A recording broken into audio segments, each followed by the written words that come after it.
So your house that you lived in when you first moved here, what was it like?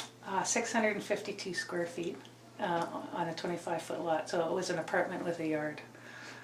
And my daughter and I lived in it, and I thought it would be exactly the right amount of house for the rest of my life until I met my husband and his two sons, and the five of us didn't really fit.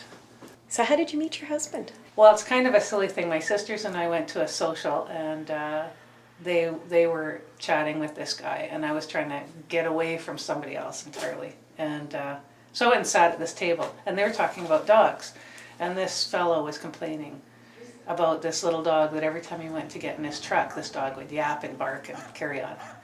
And to be friendly, I just said, "Where do you live?" And he said, "Cathedral." And I said, "What street?" And he said, "Robinson." And I said, "Do you live in the Lady Robinson apartments?" And he went kind of white. He said, "Yeah." And I said, "Do you drive a green truck?" And he said, "Yeah." And I said, "That's my yappy little dog."